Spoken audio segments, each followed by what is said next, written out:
So I think we can get started. We have the board on here. So anyway, welcome everyone to our May meeting, ICB meeting. And first thing we have to do is approve the minutes. May I have a motion to approve the minutes? So moved. All those in favor? Aye. Okay, well, very good. Okay, so approved. So first on our agenda, we have a packed schedule tonight. So let's get moving. First up, we have Christian Arsenault to tell us about the school. Go ahead, Chris. Thanks, John. Okay. Thank you, everybody. Always appreciate the chance to talk about what's going on at the school, and we've got a lot going on. So I'm going to be mindful of my time, but try to get you a lot of information. First off, I want to answer one of the questions I've been getting the most often, which is what's going on in the backfield. So in the backfield of the school, in partnership with the Venture Smith Project and the Ferguson Museum, we are very proud to host a traveling exhibit on the life of Venture Smith. And that exhibit is a walking exhibit that you can either go through self-guided, or you can schedule with the exhibits director, Chandler Smith, for a guided tour. It's completely free. Tours are available. Jane posted the information to fishersisland.net today, and it's on our website. And that exhibit is going to be up through June, coming down sometime in July. And just a brief snippet on his life, Venture Smith's life. He was an enslaved African-American who has been documented for having to bought back his freedom in the 1700s. And he spent time and lived on Fisher's Island. So there's a connection there. Our students are learning a lot about the history through the exhibit, and we wanted to open it up to the public as well. So if you're interested in going through, and I would definitely recommend for you to do so, it is open to everybody to go take a look at that. Next is an update on our construction project. I'm very proud and happy to announce that after about 7 years of work on this, we are signing the contract to get it done next week. So construction will begin this summer. We've started working with Mattern Construction. You might recognize them for the folks that have done some of the sidewalks here in town. They're out of Norwich, Connecticut.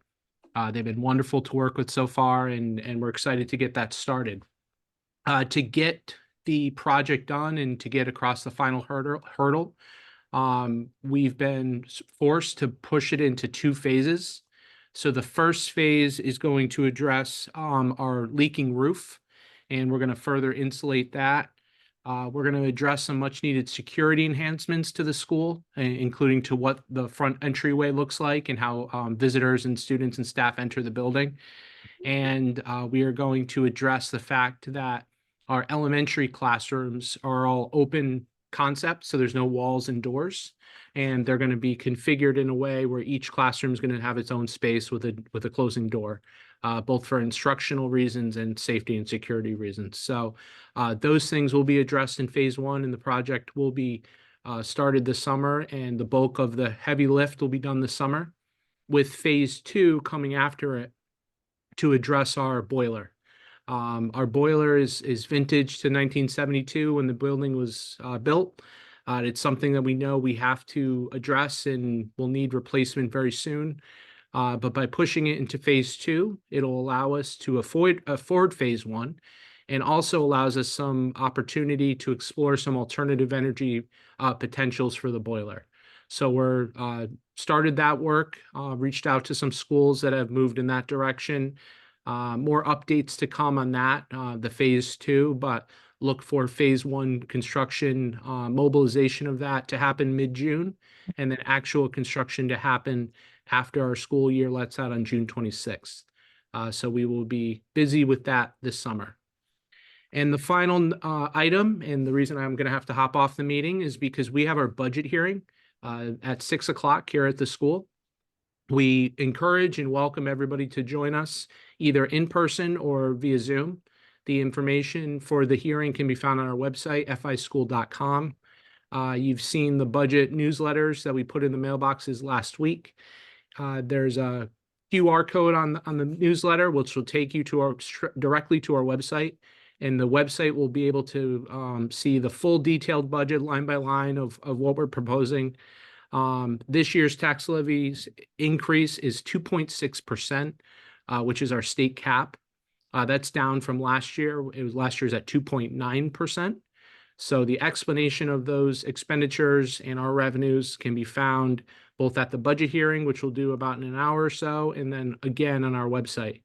If you cannot make the budget hearing, we will be recording it, so you can go back and watch it when you have the opportunity to do so. But again, we're thankful for the support of the community. We hope everybody who's eligible comes out and votes for the budget next Tuesday at the community center. That'll be from 2 to 8 p.m. You can vote. And we are here, both myself, our board, and Jim Egan, our business manager, are here with any questions before then. We're happy to jump on a call. Please come down in person. If you have any questions, we want to make sure everybody gets them answered. So with that, I can turn it back over to John, or if there's any questions. Chris, I have a question. I remember you were concerned about the construction budget. What was done to reduce it so dramatically that you're able to? I assume you're now going to be within the budget. Yep. So taking the boiler out of phase one, the boiler was the biggest hit to the budget, coming in somewhere around $2 million to replace the boiler and the ductwork associated. So that was the biggest piece.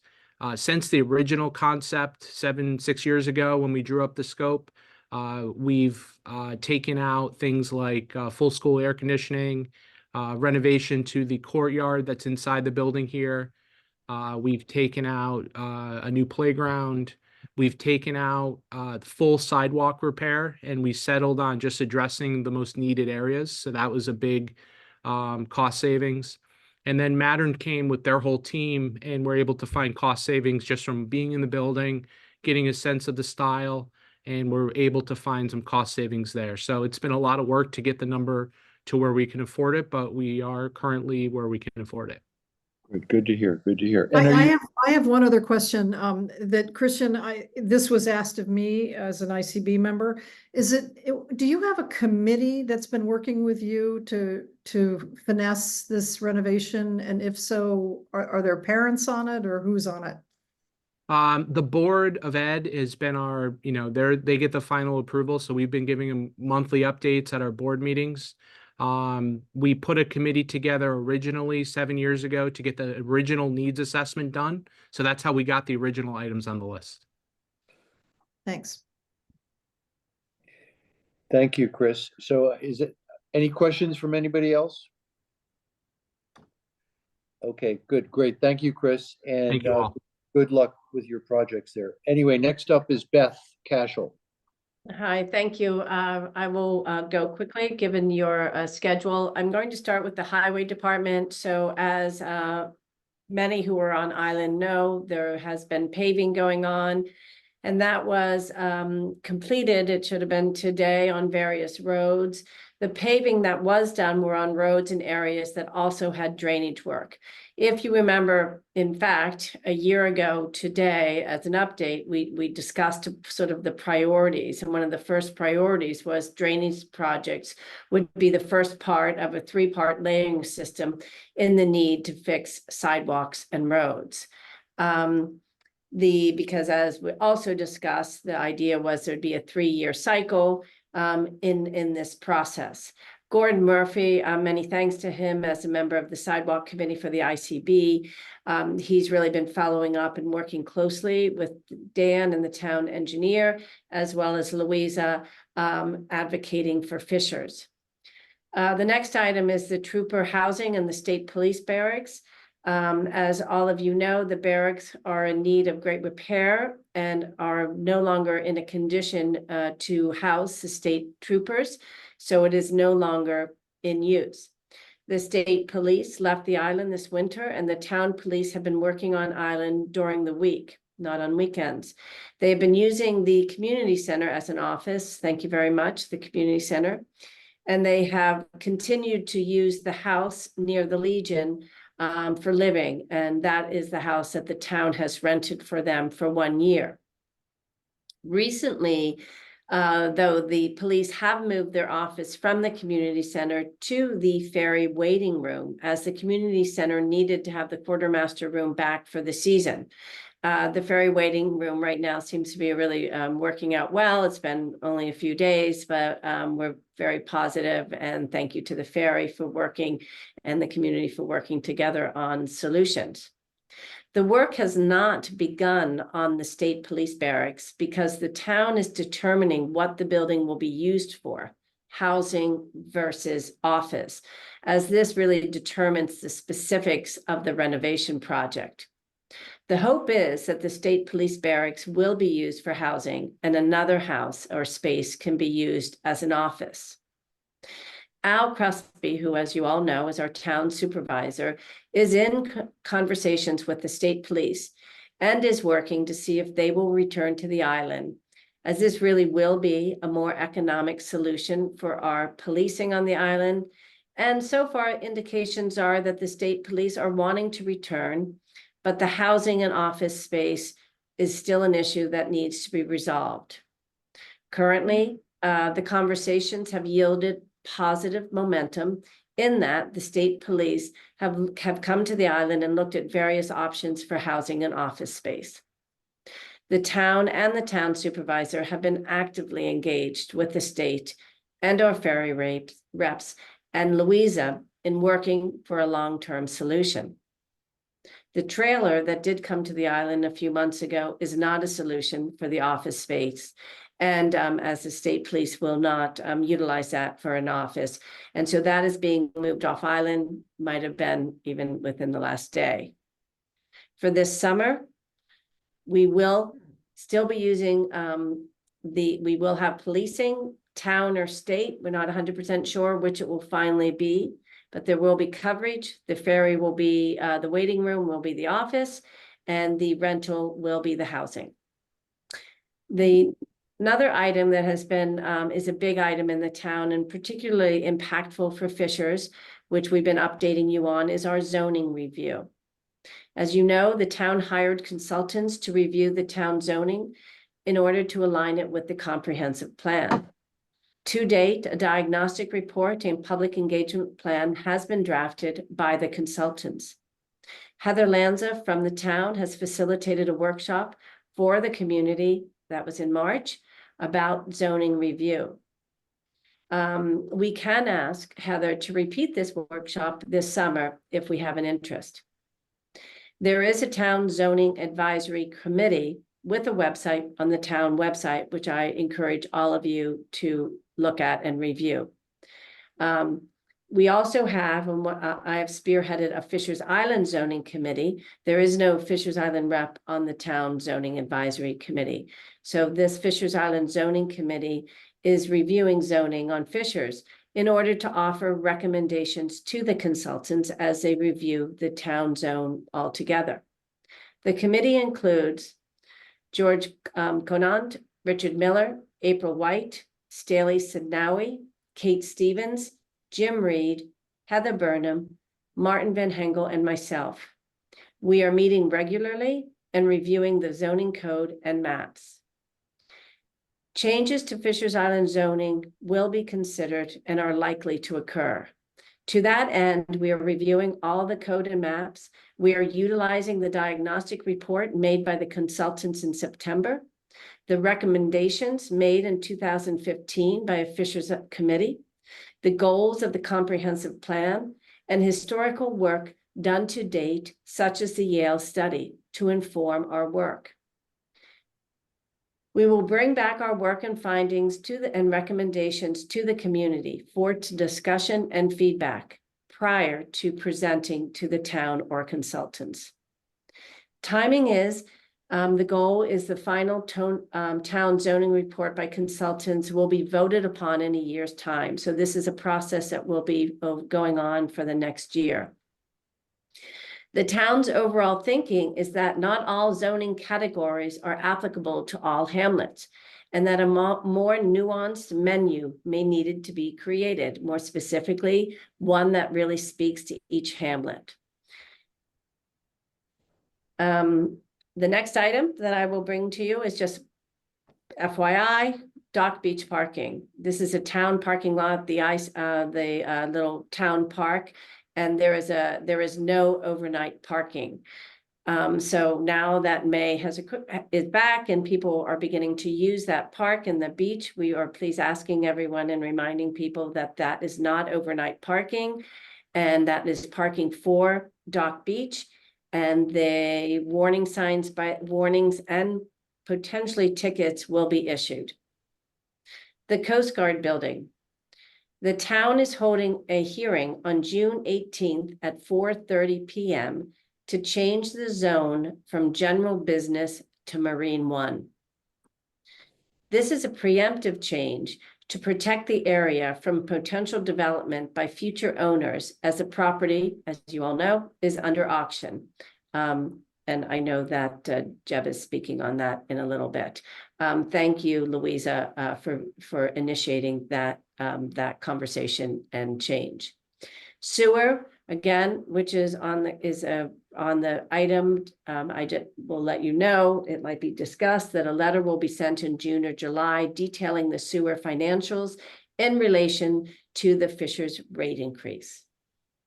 DMV, that we are completing the civil service descriptions and requirements and approvals. There will then be a hire.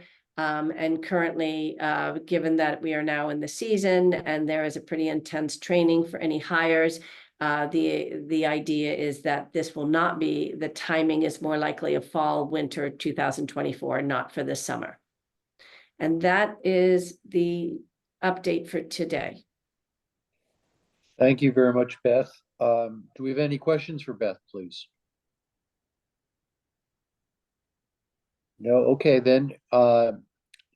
Thank you always, Beth, for your thorough reports, and keep us posted about that zoning. It looks like that's an important development coming up.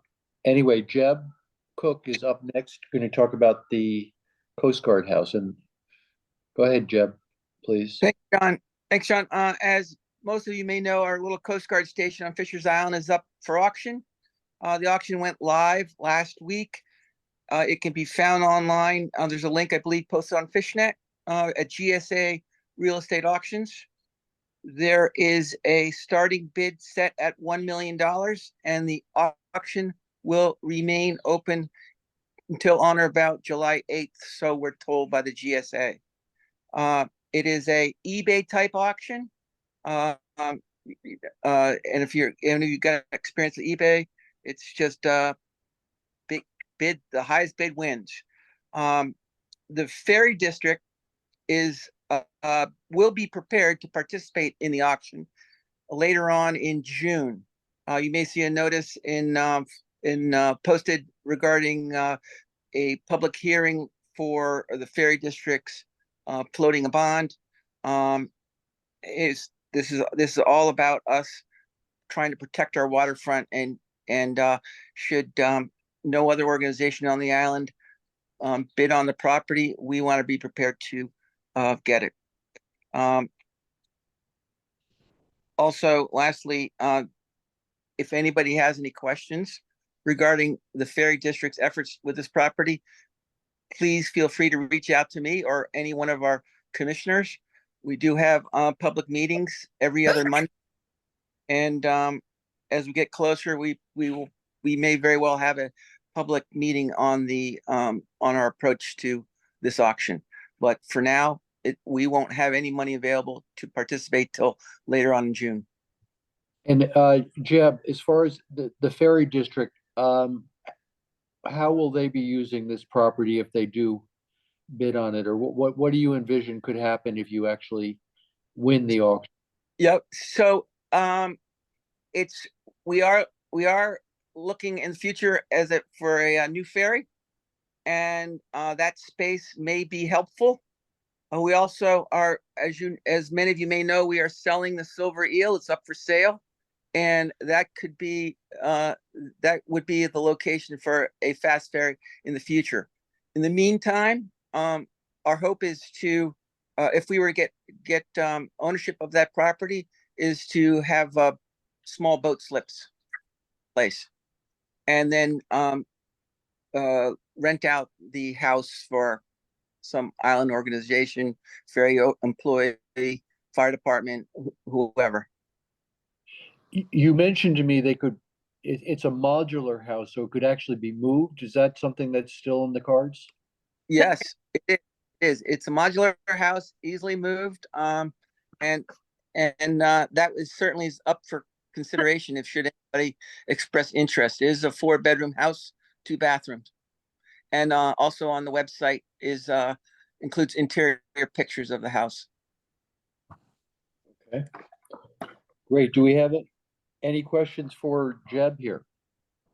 There was mention of a change in zoning. I think Beth mentioned. How is that impacting this?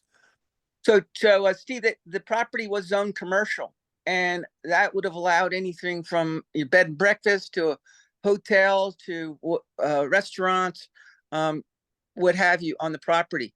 By going to marine, zoned Marine 1, it can be remain a single family home. It could be a marine related use like a bait shop, along with boat slips. So it limits the options for that property. And Jeb, if the Ferry District does win the auction, you could possibly sell off parts of the property? Is that the idea, or the house itself? Yeah, that definitely could be in the cards. I see. Okay. Any more questions for Jeb? Thank you, Jeb. Thanks for keeping us posted and being involved, and we'll get back to you. I'm sure we'll hear about it next month as well, right? Thank you. Yep. Thank you. Next up for Waste Management, we have Kate Stevens. Go ahead, please, Kate. Okay, hi. Thanks for having me. So I guess I just wanted to give an update on what's going on in the world of Fisherland Waste Management. We've been busy. Our strategic plan at this point is kind of 3 parts: improving management, improving our diversion of materials out of our municipal solid waste stream, and getting better at data collection and public outreach. So those are kind of like our 3 pillars that we've been working on. And in terms of management, we've had a search underway at about 30 applications, kind of winnowed it down to 4 in-person interviews, all really interesting, talented people. We've ended up with 2 finalists that we think are great, and we have an offer out to one of them, and we're sort of on pins and needles because we're supposed to hear back any minute about that. So we're excited. They've met our team. Team is excited about them. So fingers crossed, we're going to head in a good direction soon on that. Sort of in keeping with a little bit with management, we've been adjusting our hours a little bit. We've re-extended, so we're open until 4:15. And all that stuff is posted on a new website, fiwmd.net, which has, updated news, information, schedule, and a fair amount of actually history about waste management. In case anyone's interested, in case anyone ever wants to become a commissioner, there's all the information on that. But it's sort of a range of, it's trying to sort of pull back the curtain and kind of show who we are and how we work and help people get more involved.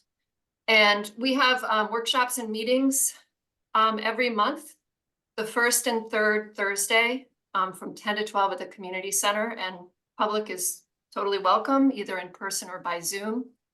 That's on the FishNet calendar, and it's also on our website. What else I wanted to... So one of our main kind of focus on diversion has been on their organics program, which is basically taking all people's plant material and grinding it up and making mulch out of it, also turning some of it into firewood and turning the food scraps into beautiful compost. So that has been really successful. We had last year, we diverted about 30,000 pounds of food scraps out of our municipal solid waste. So that means material that's not put on the ferry, shipped across, and put in a waste to energy incinerator on the other side. It's staying on this side. It's turning into compost that people can use instead of fertilizer. And it's taking the place of people bringing fertilizer over. So it's sort of a virtuous cycle. We are also promoting composting with a really wonderful talk on June 30th by Jane Murner of Earth Care Farm in Rhode Island. And it's called Deep Impacts of Composting. It's at the museum at 4 o'clock, co-hosted by the museum. And so we hope to get out the word for that. She has a whole philosophy of soils and the foundation of life, and it's all really fascinating. We also have a hazardous waste event this summer, July 13, from 9 to 1 at the transfer station. And soon after that, July 15th, we're having our first shredding event at the transfer station from 8:30 to 12. So we hope people will start preparing and piling up stuff to bring for that. And then finally, we have these community projects we've been sort of fostering. One of them is we're working with the Conservancy to improve the edge of our compost station property along the road, which is filled with invasives.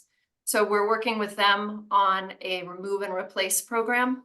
And the first, go ahead. Oh, the first stage has already happened. We've removed trees of heaven, which are host to lanternfly. So we're posting a policy on our website about that. So we all need to kind of remove the lanternfly's favorite home before it can take hold there. So we're working on that. And then there will be some site work and then some native planting. And this will help mitigate any noise and dust and sort of visuals of us being, and help us be better neighbors is our goal. We're also working with the Rec Path is doing a great thing of improving the section of Wilderness Road that belongs to Waste Management, where they have an easement, and improving safety through improved sight lines there. So that's underway. And finally, yeah. I was just going to say that should be done. They're arriving next week. So keep our fingers crossed. We've been waiting 3 years for this guy to show up. So let's hope. Yeah, there has been some site work done. So there, the die is cast, things are moving. So, and then finally, I'm really excited to share with everyone that Fisher Island Waste Management has an agreement with the museum to an agreement for them to use the western edge of our property at the compost station for natural and historic conservation and public benefit, which will sort of translate into a public coastal path, which has been on people's minds for years. And it's been in all sorts of planning studies. And it's just really exciting to actually have that in place. So the museum is beginning the planning stages and will keep the public updated about where that stands. So I think that's it. Kate, I have one question. The hazardous waste day, what are you allowed to bring down there? Oh God, I don't know. Check our website. It's Okay. toxic stuff. It's not latex paint. They can just let that dry out. But it's like all the scary chemicals you bought some insecticide and then you thought better of it, or so a very unnuanced answer. We'll get a list out for you. Okay, great. Yeah. Thank you. I have one question. Kate, your 2 finalists for your managerial position, Yeah. are they people who live on island, or would they be moving to the island? They are not. We did interview, and we had applicants and we did interview some people who live on the island, but we were looking for a specific set of skills, which included expertise in waste in managing kind of hazardous stuff and or waste. So some transfer skills seemed reasonable, and also a lot of HR experience managing people and creating a sense of team and a shared mission. So the 2 people that have sort of ended up at the top of the pile and wonderful are both on the mainland. One is in New London and one is in Gales Ferry. And the Gales and there has been discussion about moving to the island, getting on a list with Walsh Park, kids in school. We've had those discussions. So yeah, there'd be sort of a getting to know the island period for sure, and understanding if it was a good fit. But there's Right. definitely interest. Thanks. So. Thank you. Anybody else have questions for Kate? So Kate, it's a full-time job. The person would be coming Yeah. early boat, late boat. And would he or she be stationed at one or the other the facilities during the day, all It's a day? roving position, you know, they're moving around. Going to either transfer station, compost station, doing some work on the desk, and, you know, at the desk, it's sort of a whole mixture, but it's definitely we definitely filter for people who had hands-on ability, sort of, I won't call them a mechanic, but someone who's very mechanically inclined. And also has experience with budgets and can kind of code switch. So talk, like, present at, you know, to ICB, and then also kind of schedule and get a good price on our, you know, our tipping fees. So both candidates have like a demonstrated experience being able to walk the walk in different worlds, which is great. Thank you. I have one more question from the chat box, which is, what about all the electronic waste that's piling up? So we have e-waste accepted. Thank you. Bring it to us. And we have a method, like a lasagna method, developed with CWPM, where it actually goes as the last layer on top when we send loads over. So it gets sent over gradually, is how it happens. I'm not aware that it's piling up, but that we do have a strategy for moving it off island, and we welcome it. Great, thank you. Thank you. Thank you, Kate. Next up, we have Chad Mrowka, who's going to talk about water from the latest water project. Welcome, Chad. Hi, Mr. McGillian. Thank you for inviting us to share and for having this great forum. I would like to share a few things on water. We have some upcoming regulation changes. The lead and copper rule that started in 1991 is continually advanced, but we're about to have our largest revision to that will go into effect in October. So what it's meant to us on the immediate is doing a service line inventory and trying to find all the lead that's in our system. So the good news is we have very small exposure to it, and we fall into like a class 3 situation where is the lowest level of lead in our state. So, which is very good. So what I've done is compiled a mapping on the whole island and created a list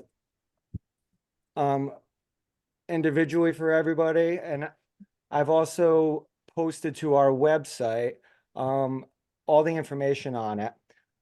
If you go to the fiuc.net website under water, you can see descriptions and how it affects all of us and what we have. And I've also included surveys for that. Maybe I can get some help from customers and from all of you all. And there's one survey, it's easily linked to. We have a few ways on the website that you can find it. But we have one survey that is for the lead and copper rule, and it's a service line inventory. It's a quick 12-question survey that will help us fill in some of the blanks. And then we, so I know a lot of people are concerned about that. You're going to hear about lead in the news as it's going nationwide, this change. So if anyone has any questions, feel free to call me, or if you have questions on your own home or internal plumbing, you can contact me through the website or through the normal, telephone method. So the main thing that we have, the main pieces of lead that we have in our services are very small, short piece called a gooseneck that goes from the water main to your service. It's about 18-inch long piece. It has its own category. Our policy has been to replace that whenever we come across it. If we expose it during a break, and since 2014, anybody that's replaced their water service, I've been replacing the gooseneck at that time as well. So anybody with a new service after that date we've already replaced it. The portion of the work that includes the gooseneck and the tap into the main is at the water company's expense when the homeowner replaces their service, and we have a shared expense on that. So that is the big thing I want everybody to bring to everybody's attention.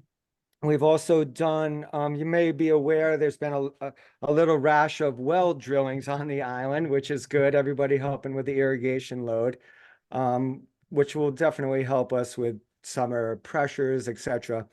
But I put a link on for cross connection surveys that will explain to you,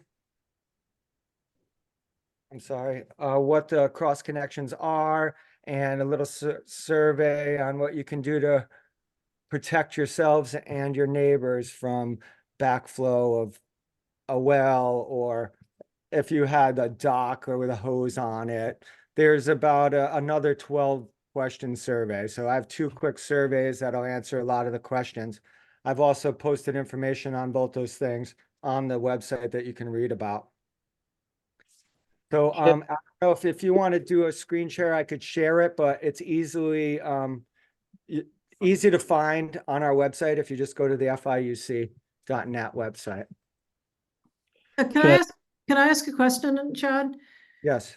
It's Staley. And for example, my son lives in a little old house in Illinois, and he got a letter from the utility saying that he's got lead service pipes. And he was told that one thing he could do is sort of make sure the pipes are running all the time, you know, running regularly, like lead pipes that have standing water. Yes. Is that true? Like, it is very true. Stagnant water. So lead gets into our water by leaching in and corrosion. So we do a few things to protect us from that here at the plant level. We adjust our pH up to around an 8, and we also add a corrosion inhibitor called Aquamag that we use. I've put information to both of those on the website so that you can read about them. But stagnant water is the #1 thing that you want to avoid. And once you move that, if you come to a house that's been sitting for any time, really, any more than a day, you should run your water for a few minutes or a few seconds, even depending on how often it was, before you read it. Drink it rather. So okay, thank you. where the water sits up against a piece of lead, it can corrode the lead into the water. It becomes soluble. That little patch of water will hold that lead. You flush it through, it goes away. It takes time for it to leach into the water.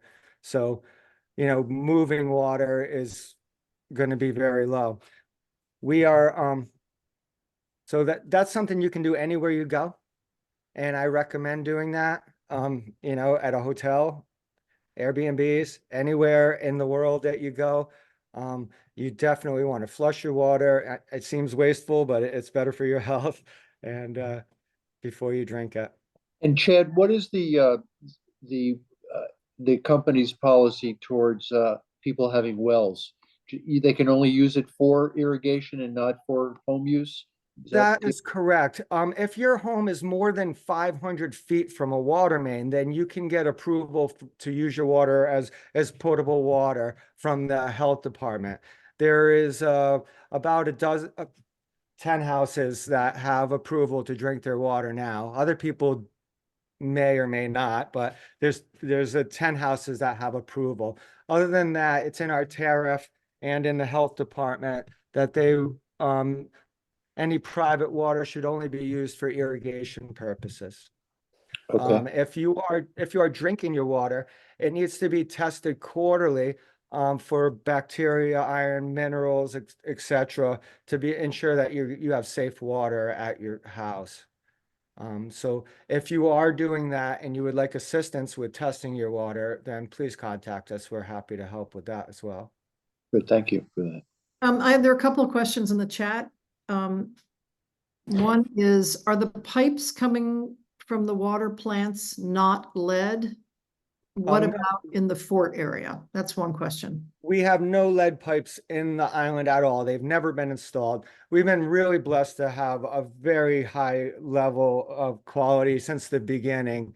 Our system has exceeded standards since day one.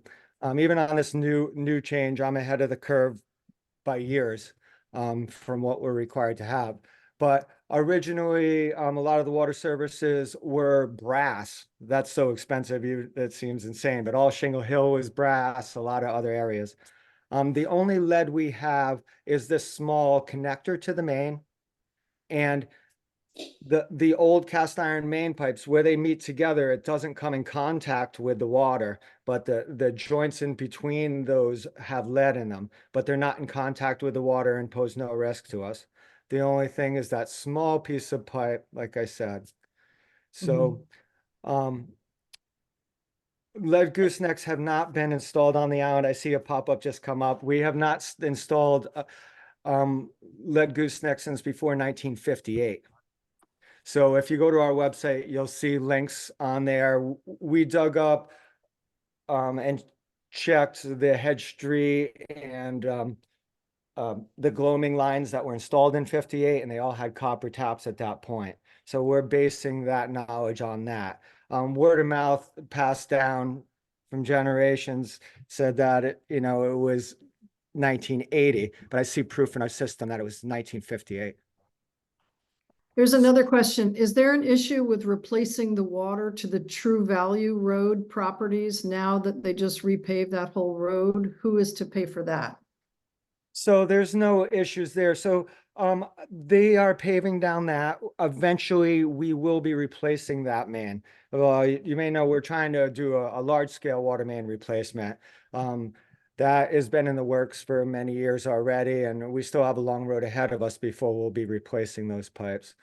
They may be talking about the private section that is known as the Gloaming Extension. At the bottom on the left, there's a few houses that share a service that's not been paved. Those will have to cross the street when they do. But that'll be on the cost on any projects. Usually on most cases with waterworks is shared among everybody, but where we have no easements and we don't own it, there's a lot of private roads and private sections and shared services. So the ownership of those specific situations vary depending on their situation. And then one other thing I wanted to mention, I mean, I just happen to know because of ICB and knowing Linda, working with Linda, I happen to know that you do a ton of water education. And can you share with the community how, I mean, you go up to New York State for extra training, how many times a year? And is that required by the state? And is New York State pretty strict? New York State is wonderfully strict. Yes, they keep good tabs on everybody and require continuing education for every licensed operator on a yearly basis. We, again, we're blessed. We get to do a little bit of extra. So we get as much as we possibly can get, and we do a lot online. So in those schools, it's been I try to go to rural areas that have the most in common with us. So I've gotten to see a lot of very small towns and very small systems throughout the whole state. And I've been working at the water company now for 16 years. So I've had a lot of opportunity to go to these places. And there are a lot of places that have lead mains, lead services, like serious exposure to lead, and places that don't have enough money to treat the water the way we do. We go the extra mile. We bring our pH all the way up to an 8, which is like the perfect drinking pH, and low for corrosion and very protective, as well as we're not required to add this Aquamag additive. And if you are in a system like one of these small towns upstate that has all the lead pipes, the state would require you to do these treatment procedures that we already do, even though we have a small treatment. Because I mean, the cost of replacing mains is so astronomical. A lot of these small towns can't do it. So they put treatment in position and in place to protect everybody. Mhm. I'm sorry, Interesting, thank I you. get long-winded sometimes. I'll try to direct. No, it's interesting, thank you. Very interesting. Thank you, Chair. And what, is there any timeline for this, the water main project in the future, as far as you know? So the timeline is soon as we can make it happen. So we are currently looking for funding right now. As you may be aware, we've been dealing with the USDA, who's give us the most hopes. And we have been knocking over one barrier at a time for several years now with them. The latest run has been with archaeologists. We've had to, the entire route of the main, we have to prove that there's no Indian burial grounds or anything of those nature to qualify for the USDA loan. So it seems like we're getting through that. We've hired a great company to deal with that, and they've been to the island a few times already. We're hoping that, I'd love to say, you know, within a year, but you know, I know that we're very close now. I'm happy to report too that I know Gina Scumasi and Chris Hansen have been helping. They're working in Albany and Washington, trying to help the utility company on finding funding. So I hope they can find us something. Well, that's great. Our community members always help us a lot. And I think, you know, it's just a matter of time before we can knock all this down and get through it. And we're still very hopeful on several grants as well. You know, we have not given up hope on grants. And so. Well, thank you, Chad, for your diligence and for the report. And I'm sure we'll hear from you again. But anyway, many thanks. Well, thank you. I appreciate your time. And if you all please check out our website and fill out the survey if you have time. And, Okay, and great. thank you. We'll do. Thank you. Thank you. Next up, we have Rod Rodriguez. He's going to give a fire district report. You there, Rod? Oh, there he is. Here, can you hear me? Yes. All right. I will try to make this somewhat brief, but I have quite a list already. So for those who don't know me, I'm Rod Rodriguez. I currently have a new title. I'm the district manager. After our first year contract, I actually signed a 3-year extension. So I'm here. We're almost through the first year of the 3 years. So still got some time here left on the island. I have notes that some of the district members want me to pass on for you guys. So I'm going to try to explain a little bit of the district and the fire department for those who might have some questions. The district funds, provides, and maintains the if I can talk right. The infrastructure required for fire and emergency services. The district owns the station, apparatus, the equipment on the trucks or ambulance. The department is made up of the members who operate the infrastructure. Department, I know there's been some confusion or there's been some questions. The department actually owns the sea stretcher, what we use to transport patients to the mainland that way, which means that it's not eligible for public or tax support through the district. So the district really doesn't have much input on what goes on with the sea stretcher.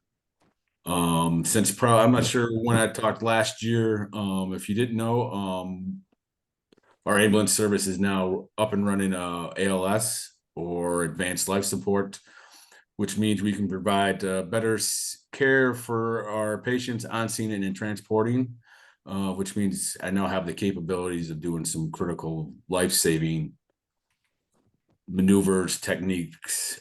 We have the equipment and the medicine for that on our ambulance.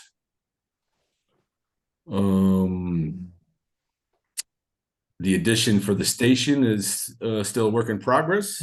We're trying to get that right. Since, well, in the last year, we have implemented our junior fireman program. We currently have 5 juniors in that.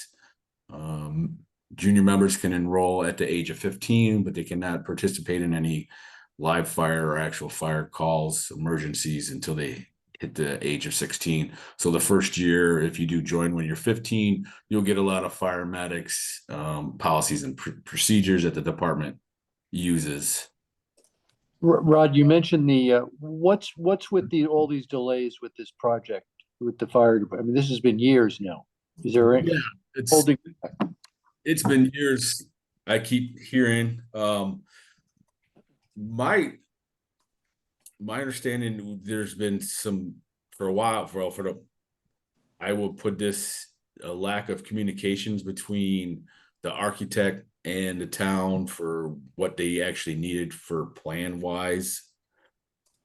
But we have seemed to clarify and fix that lack of communication so that they are working on it. I did speak to them today, and it seems, fingers crossed, that we might be able to have our permits hopefully here relatively soon.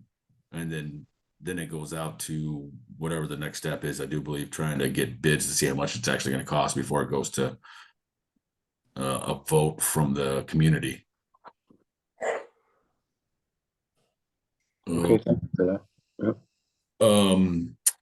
The district would also like to thank the school district for the housing that we have for myself. There's no long-term solution in place yet, so they're still working on that. And as we have heard, that there's always been housing issues here. So we have asked from the district to advise that the community that if you do have a key holder for your residents, that if you can make them available in a reasonable period so that we have access to your residents. That way, God forbid, if there was actually something going on, that we don't have to force a door on anyone's property if it's just an automatic fire alarm.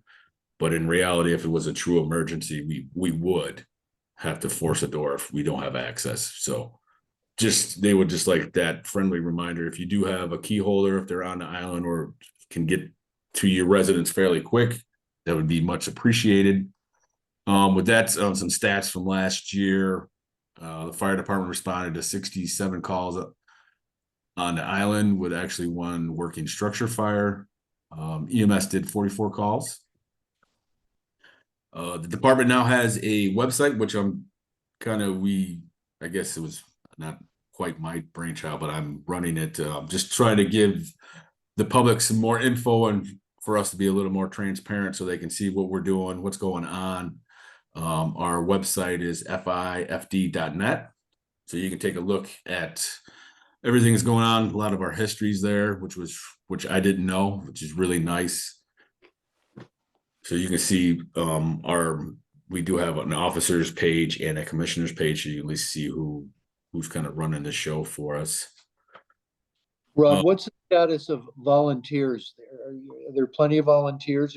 Any personnel issues here?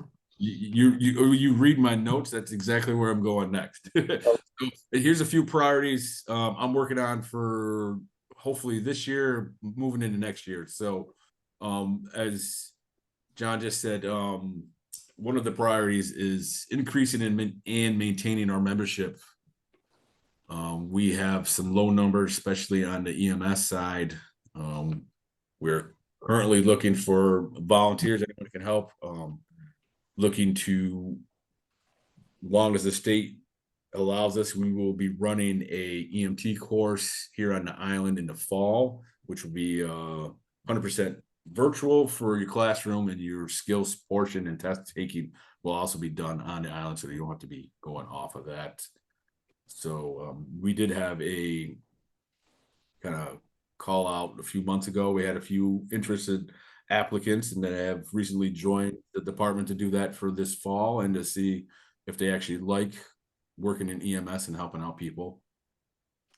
On the fire side, if you don't know, we do have an aging department. So we are looking for some youth and some new members that way. I don't know an end all fix for that department wise, especially over the next 10 to 15 years. We will see. And Go ahead, Rod, Kevin. it is all voluntary, or are there any paid positions?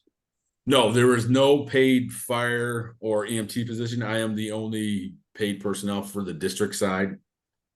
What I was told with that, if the district decides to go to, say, what they call a combination department, which would be paid and volunteer, that would affect and change the taxes or tax ID or how that is worked. I don't know exactly the right verbiage for that, but that's what I was told. And apparently that's why they couldn't, because my original job offer was firefighter / paramedic when I first applied. And apparently they couldn't pay a fireman, but they could pay on the EMS side. So I don't know the exact issues or why that was a concern. In the future, that might be like I said, it could be a combination, maybe even just for our busier months in the summer, having another paid individual just to help with response and response times. Because most of the volunteers in the summer are working multiple jobs, and it's just kind of hard. We have also started some groundwork on replacing some of our older apparatus pieces in our fleet, which also does include looking at a new sea stretcher moving forward. And I am also currently working on the pros and cons of switching our communication systems that we have to a high band, which would improve our communications and safety for our firemen on the island, and the lack of radios as well. And one thing that is a big concern, and where you're definitely discussing this summer, is we raising our budget over the next years for our operation costs. We've had some significant increases in our LoSAP insurance, which, if anyone doesn't know what that is, LoSAP is our volunteers accrue a point system which relates to money per year served as a volunteer. So when you get to a retirement age of 65, it's kind of like a pension for volunteering. So our LoSAP cost went up almost 100% in the last year, which takes out of a huge budgetarily number that we have. Our budgets, I haven't seen all the budgets, but I've been told that our budget line item on the island is at the bottom. And now we have to take in a whole effect at salary for myself, plus some of our other expenditures that, and the cost of everything in the past 2 to 3 years have grown quite a bit. So you will see that, and that'll be my understanding to be a vote to increase, if we decide to increase the fire district fire budget. That is all I have. If there's any questions. Rod, there is a question in the chat. It says Okay. the firehouse building renovation and expansion plans were supposedly presented and approved for the firehouse quite a while ago. That's a question mark. For approval? Well, I'm not sure. She says the firehouse building renovation and expansion plans were supposedly presented and approved for the firehouse quite a while ago. That's a question. Staley, can I unmute? Yeah, Yeah, sure. Paul Giles put out plans a long time ago when they had the second floor, the housing, everything else. And I'm just asking what happened to all of that, because it was a phenomenal renovation, and that was going to, approve the housing and everything else. And so I remember him presenting a PowerPoint with all the plans, all the blueprints, everything else as to how that was going to happen. And so I'd like to find out, where did that go? That is still the original plan. Those plans have not changed. It's just coming up with the blueprints have been some of the issues. The architect, the town wanted certain things, or certain things said the right way on the plans, and that's just a lot of minor paperwork issues, to be honest, is what my understanding of that. But yeah, no, it's still the second floor. All those plans are still in effect. That really hasn't changed. There might be, once we get the permits, there might be some recalibrating of certain rooms in the building, but other than that, it shouldn't hold up the process much longer once we get the permits. It would be nice to know the dates on those plans, because I think this was presented back when Willard Soper, or even before Willard Soper was running ICB. So it'd be nice for me to know when these plans were presented and why it's taking so long. Yeah, that is a question I do not have an answer for. Just throwing it out there instead of in the chat. Nope, I appreciate it. Thank you. Any questions for Rod here? I have one more question, and that is, when you talk about a new sea stretcher, does the district pay any of that, or the department? Is that all on the department? That will be all on the department and whatever donations we can raise. So you would sell, to help raise some of the money, you would sell the existing sea stretcher to come up with some of the money for a new one. Yes, Mhm. yes. I've been told that there's some significant value in what we have now. So Mhm. yeah, and yeah, so we a couple of us, we went out to Indianapolis last month to look at a demo truck for one of the replacement trucks I had talked about, and we ran into a boat company. So we've been working with them quite diligently past couple of weeks, trying to get plans. So my hope is at some point to get plans and then put it out to the public and say, hey, you know, this is what the future is, and then we'll have a price point. I have a rough idea what it's going to cost, but and surprisingly, even with the boat build time, I thought was pretty good. They're saying 14 to 18 months, which is, now you try to order an ambulance now, it takes you 3 to 4 years, and any fire truck is 2 years. So, but Well, Rod, when you have news on the building project, if there's a permit, if you get permitting, or if there's anything to do with the budget, can you come back on with us and give us a report? yeah, absolutely. Yeah. Please. Because I know this summer is going to be a big budget thing, so we have some kind of idea for November. And as soon as we know something, we can put it out so everyone kind of gets a Great. earful first, so there's no surprises. Great. Absolutely.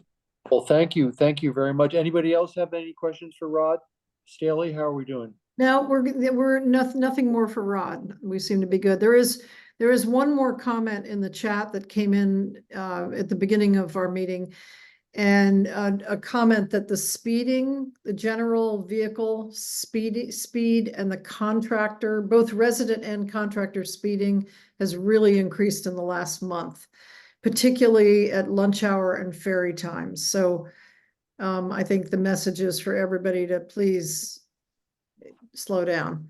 Slow down. Okay.